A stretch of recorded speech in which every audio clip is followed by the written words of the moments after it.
Hi, welcome to ANYWHO. I'm your host. My name's Hannah. Nice to meet you.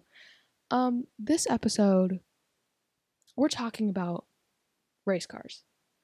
Specifically, we are talking about the Monaco Grand Prix, which was incredible if you just ignore everything Max Verstappen said in his post-race interviews.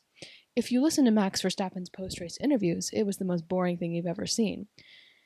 He was quoted as telling his engineer that he should have brought a pillow.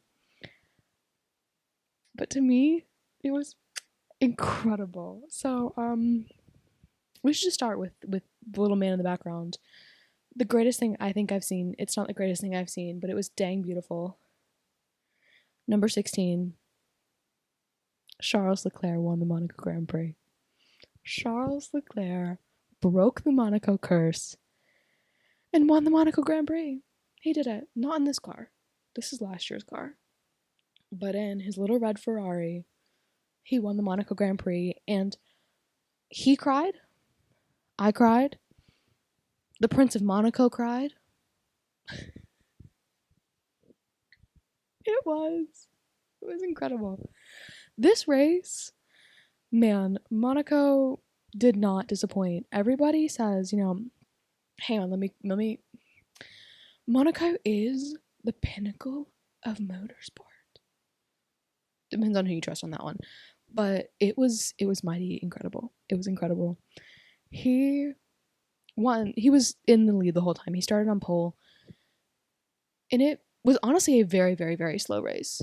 We did start with a 45-minute red flag on lap 1 because Kevin Magnussen's Haas just ran right into the side of Checo, Sergio Perez's Red Bull, and took out Kevin Magnussen on lap 1, literally up the first main hill. I think it was into turn 1, turn 2. Yeah. Carlos also punctured his front wheel on lap 1, and Esteban Ocon just shot his car in the air off of Pierre Gasly's Alpine. They were both in the Alpines. I don't know what the frick their problems were. They were just fighting each other. And then their team principal, what's his name, Bruno Famin, was chewing him out on French radio, on French broadcast TV, whatever it was. So, Esty Bestie might not have a job next year, but he does have a 5-place grid penalty for next race in Canada.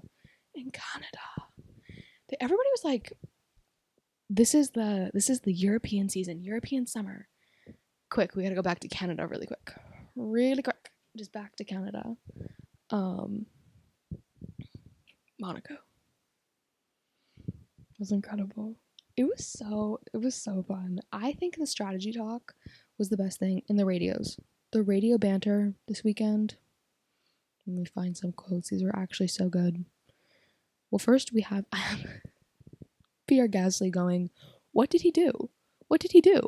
Why did he try to attack me? Oh my gosh." It was an eventful lap 1. It was a very, very eventful lap 1. Also in this, this was later. This was George Russell's engineer telling him, "At this stage, we gain nothing from driving faster." It was the slowest race ever. And for a race where I think most of the race we spent talking about George Russell, who was in 5th place. Because the whole race was just the Ferraris and the McLarens trying to out-strategize each other. Like, that was the whole race. Oh, here's my McLaren shirt. It is 11:22 at night, because I just didn't have it in me to do this earlier. I did have points I wanted to make. We talked about the red flag. Did we? Did I actually tell you that?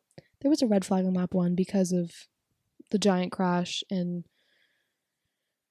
it took 45 minutes to clean up and rebuild the barrier. But in that 45 minutes, the whole grid managed to do their mandatory pit stop. It did not work well for those who started on hard tires, but it worked really well for everybody who started on medium tires, which was the Ferraris and the McLarens. And George Russell. No, George Russell started on a hard. He finished on a medium because they weren't going very fast. Because Charles was first, and he was trying to keep the gap between Lando Norris, who was in fourth place, and George Russell, who was between fifth place. He was trying to keep that gap under 20 seconds, which is the amount of time Lando needed to pit and still be in fourth place so he could actually have a chance at fighting Carlos. I don't even know how to translate this was just one big race of strategy talk.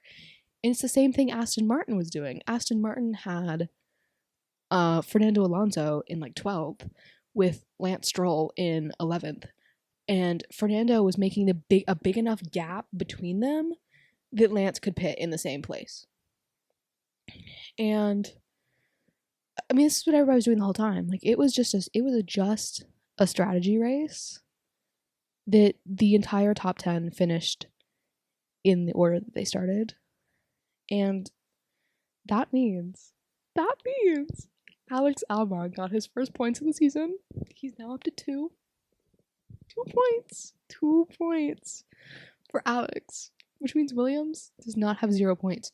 So the only team still with 0 points. Let's check this. I love the Formula One app. I love the Formula One app so much. It means the only team without points, is Sauber. They got lucky in this race. Because they qualified 19th and 20th. But then the Haas's were disqualified from qualifying, which put them starting 19th and 20th. So they got up 2 places. And then they crashed and Checo crashed. And then Esteban, because he bounced his car off of Pierre Gasly, was also out. So they just got up there. Without doing anything. It was, if you have time in your day, go watch the Monaco Grand Prix race, because it was actually, I don't know why everybody was saying it was boring. Max was just over here saying it was boring. Even George Russell was saying, he was like, there's a video of them in their post-race interview. Well, somebody's interviewing Max, and George just comes up beside him, and he's like, yeah, we should make like mandatory 5 pit stops. I have no words for how exciting it was. It was so exciting. But what I think this weekend proved, is that Formula One is an unserious sport. Like, there's nothing more unserious than this weekend and Oscar Piastri Leclerc. Why was the whole grid, the whole sport was in on this joke that Oscar Piastri was adopted by Charles Leclerc to make Monaco his home race, and he came in second. Like, he came in second in his home race. Even Arthur Leclerc was in on the joke. The Formula One account was in on the joke. We actually need to talk about this. Oscar was second in FP1, and where was that? I screenshotted it. I thought, I gotta find it on the actual like posted thing. Third Friday, Oscar was listed as Oscar Pierre Leclerc. That's his official name on the standings, because he was adopted. It was his big day. I'm not gonna try to find it right now. And then everything was just like, yeah, it's my brother. And that pre-race, like post-quali press conference, when they were sitting there like, yeah, we have to go have dinner with my mom. And then Oscar's like, yeah, I have to convince her if she'll just let me pass you. So unserious that everybody was in on the joke. I love it. And then what did Lando say during qualifying about George Russell? Because they're just idiots. These blokes, all of them. Not all of them, just some of them. And then Will goes, I won't ask you to name which ones are and aren't. This weekend, I think gets the award for best banter on the radio. Like, it was so good. And then the post-race press conference, when they're just waiting on Charles, it's Oscar and Carlos just laying on the couch, just waiting for him. Like, just waiting for him. It was Charles's weekend.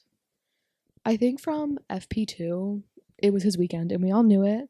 Even Carlos knew it. Like, in the post-qualifying interviews on Saturday, Carlos was just like, yeah, we are going to do everything we can to get Charles that win, and he won, and he broke the curse. If you don't know, Charles Leclerc is Monegasque. He's from Monaco. He grew up in Monaco, and I'm just thinking about how he won. It was so good. It was so good. And y'all told me F1 was boring. Literally, when I got into F1 this year, guys, this is my 6th Formula One race that I've watched, that I've participated in. And let me tell you, this thing has been anything but boring. Everybody online was just like, oh, Max wins everything. It's so terrible. I'm not going to say it's me, but the first race I watched was Australia. And Max DNF'd and Carlos won. Lando won in Miami. Charles won in Monaco. Anyway, back to the actual point. So Charles has been cursed forever. I don't even think he did well in Monaco and Formula 2. And we'll get to Formula 2. I got a lot to say about Formula 2 this week. It might have been better. He's DNF'd 2 years. He didn't start 1 year when he was on pole. He was 4th 1 year and 6th 1 year. And now he's won Monaco. And that was just incredible. When he got out of the car and he was talking about how, like, this was his dream. Like, this was the race that got him into racing.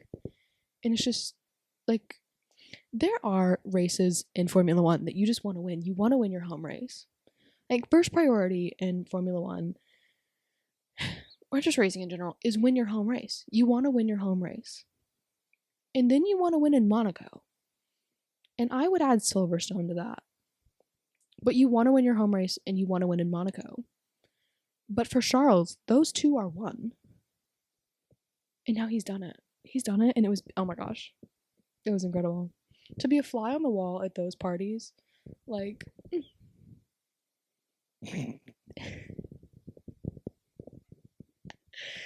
I could talk, like, I don't even know what to say. Like, there's too much to say. You know what I'm gonna say instead? Let's talk about Formula 2. Let's talk about Formula 2, because I have this small theory going that the junior racing series might be a little more fun, because they're just more scrappy, because they're not as fine-tuned and, quite honestly, large as Formula 1. Like, Formula 1 cars are big. Like, they're big. Like, I'm not even sure I can fully grasp that, because one's never been in front of me. How just big they are, and how big in comparison junior racing series cars aren't. You know? But my little story about Formula 2. Sunday, the feature race, was, for me, at 3:40 in the morning. So my alarm goes off at 3:30. I think I was awake at 3:30. I woke up and I was like, you know, I just don't want to be awake right now. Like, I was so tired. And I was like, in Formula 2, I root for Oliver Behrman. He's starting 15th. What can he do from 15th? Because that's where he started in the sprint race the day before. And he made it to, like, 10th, 11th. I don't remember clearly. I could look it up. I'll look it up for you, but I'll keep talking. He indeed did not start 14th, 15th. But I'll get back to who actually started in 15th. He actually started in 12th. And I woke up on Sunday at 7:30, 8 o'clock. And I look at the results Sunday morning when I finally wake up. And somehow he finished 4th. And I'm like, how did you do that? How did you do that? But then I'm looking it over, and Zach O'Sullivan finished first. And I'm going, now, he was starting behind Ollie.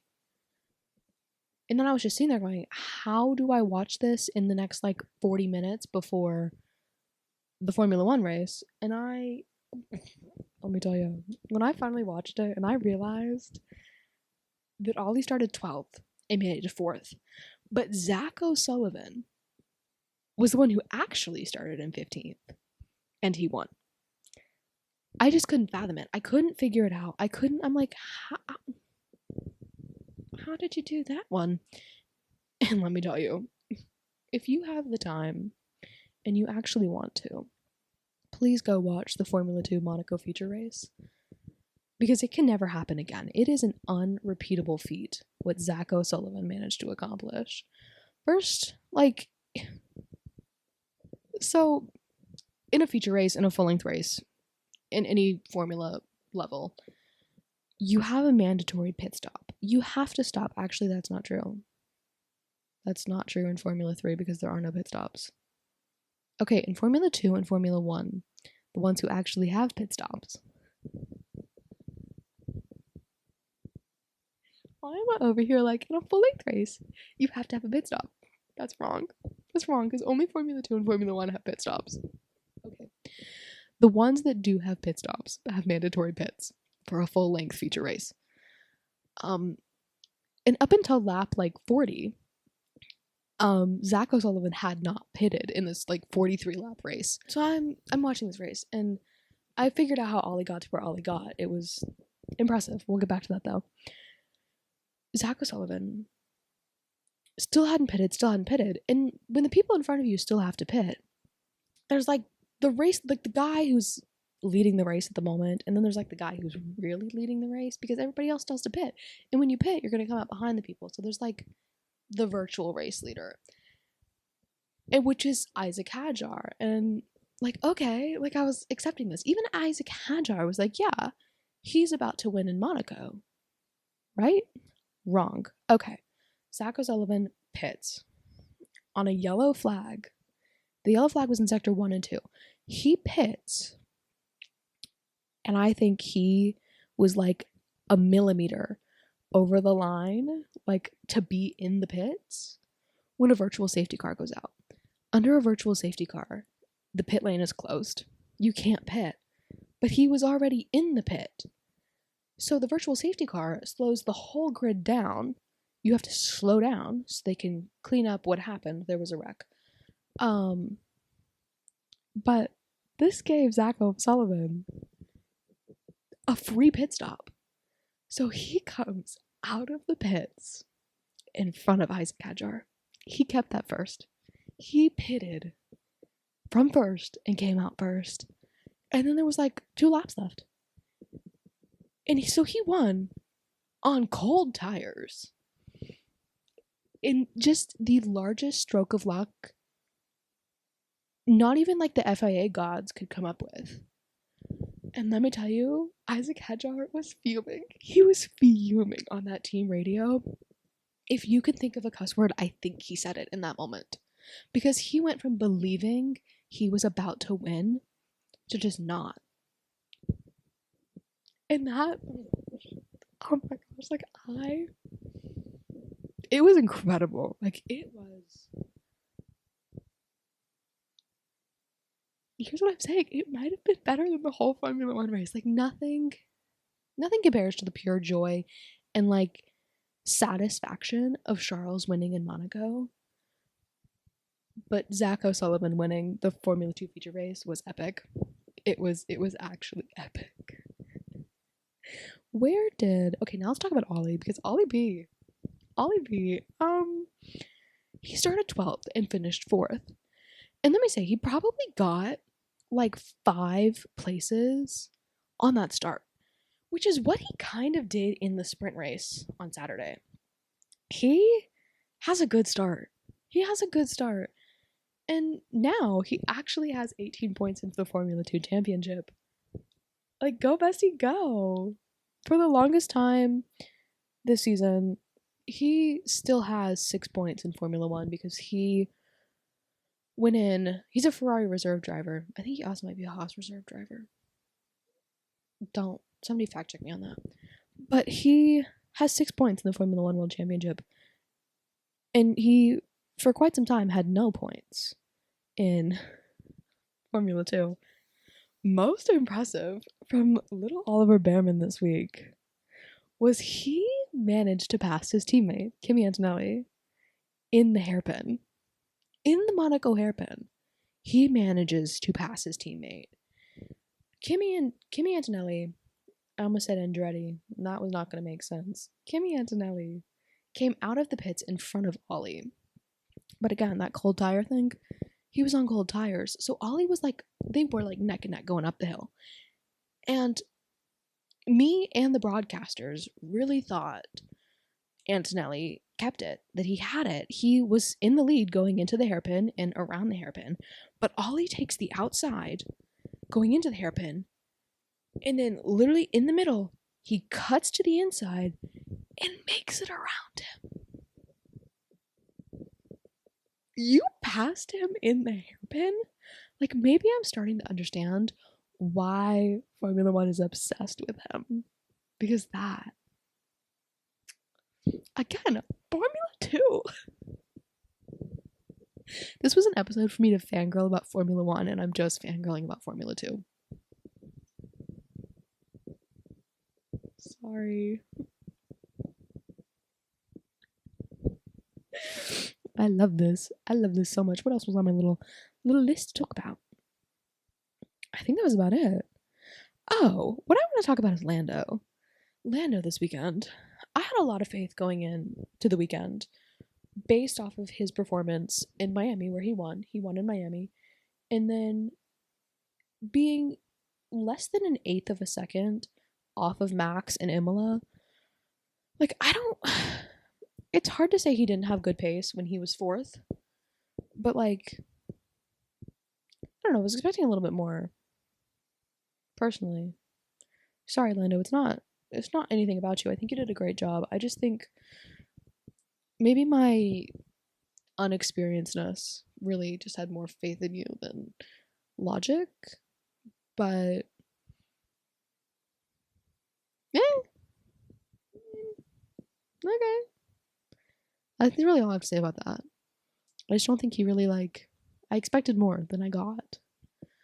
But what I do want to jump to is the Indy 500. I watched the Indy 500 for the first time yesterday. That was yesterday. They had a 4-hour rain delay. I kept looking there like, can I get an update? Because I didn't know what I needed to move on with my life with. It was supposed to start at noon, which was... The Monaco Grand Prix was supposed to be over by then, but the 45-minute red flag just, like, sent them overboard. Like, Charles's race time was like 2 hours and 23 minutes. For the shortest race on the calendar, it was 2 hours and 23 minutes. Because they were just going so slow. At one point, Charles's race engineer, I remember this, asked him, basically to go slower to close the pit stop gap behind Lando, or for Lando. And Charles goes, I can't go any slower. How about when Charles was trying to, like, basically be his own race engineer and computer person from the car? That's how slow they were going. They had time to fill other roles in their car. He was trying to tell his engineer something about the margin. And his race engineer's just like, we don't want to hear it. He's like, but we don't want to hear it. And Charles just goes, that's rude. That's rude. Again, the engineer-driver banter this weekend. Okay, let's get back on top. Indy 500. McLaren races an Indy car. None of the else of the grid does, I don't think. No. McLaren races IndyCar. So I was rooting for the IndyCar drivers, the McLaren IndyCar drivers. Pato O'Ward, Alexander Rossi, and I don't remember the last guy's name. It's I-L-L-O-T. Iliot? Don't quote me on that. I was rooting for Pato. And Pato, poor Pato. Pato was leading 3/4 of the last lap. He was passed in the last turn and lost. He lost. It was tragic. I was screaming, and he lost to Joseph Newgarden, the guy who won last year. And this is now the second time Pato O'Ward has come in second at the Indy 500. And I didn't think he was going to survive. Like, there was the clip of him just sitting in his car. It was like the in-car camera. And he's just not moving. He's just helmet, visor down, just... And then when he finally gets out of the car, he just like topples over the front of it. It was, which just reminds me, going back to Formula 2, what is his name? Vasseur? When Vasseur started the Formula 2 feature race in Monaco on pole, and his car died, like, halfway through. Not even halfway through. Was it halfway through? Kind of. When he came back into the pits to DNF the race and retire the car, he threw his steering wheel out of the car. Just threw it. I think that's what Pato wished he could do, is just throw it out of the car. And that made me giggle. But not Pato losing. I was actually very upset. But I think what is so interesting is Oscar Piastri finished second in Monaco. Sorry, Oscar Piastri Leclerc finished second in Monaco and was quite happy about it. But Pato O'Ward finished second at the Indy 500 and cried. But like, right. Like, you deserve to cry. You actually deserve to cry. That sucked. Because second place is the first to lose. You're the first to lose. And Alexander Rossi finished fourth. So in the same day, McLaren managed to finish second and fourth in 2 different races. And I believe their Formula E driver also finished second in Shanghai. So it was a very second and fourth day for McLaren. Yeah. Was that it? Oh, I tried to watch the NASCAR race, the Coca-Cola 600. But by the time the Indy 500 finished, I guess the weather that was in Indiana made it to North Carolina, and NASCAR was delayed. And I believe NASCAR just gave up. They just didn't finish the race. Which, okay. Is that my review? Do I have the energy to do my silly season driver predictions for next year? No. I think I'm going to save that for another day.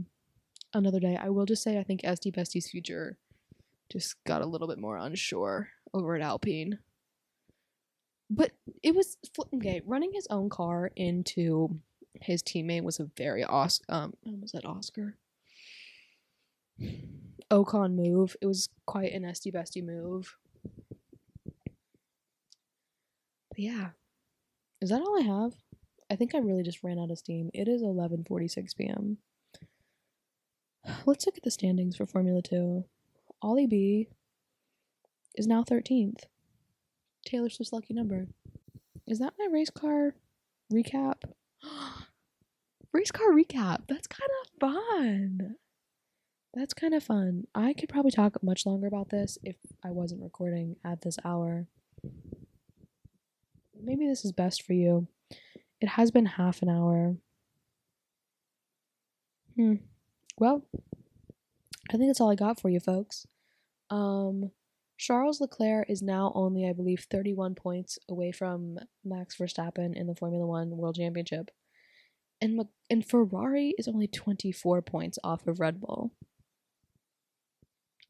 Is this season still going to get more interesting? I'm about to have a really good rookie season in Formula 1. A really good rookie season. Almost as good as Taylor Swift's rookie season in the NFL. Okay? She made it to the Super Bowl, won the Super Bowl in her rookie season. I can see the end of Max Verstappen dominance. Which is to say, the Max Verstappen hate is uncalled for. I love Max Verstappen. His humor. I love Max Verstappen's humor. He is so funny. I haven't recovered from the if my mom had balls, she'd be my dad. Like, iconic. Okay. I'm gonna give it up now. Good night. Thank you for watching. If you want to stick around, you know what buttons to click down there. There's a lot of them. My name's Hannah. This is ANYWHO, the podcast show thing where I just talk about whatever I want to talk about, which today was race cars. just remember, Charles Leclerc finally won the Monaco Grand Prix. And that Formula 2 is nothing to sleep on. It's a very exciting thing. So yeah, I'm happy you're here. Happy you were here.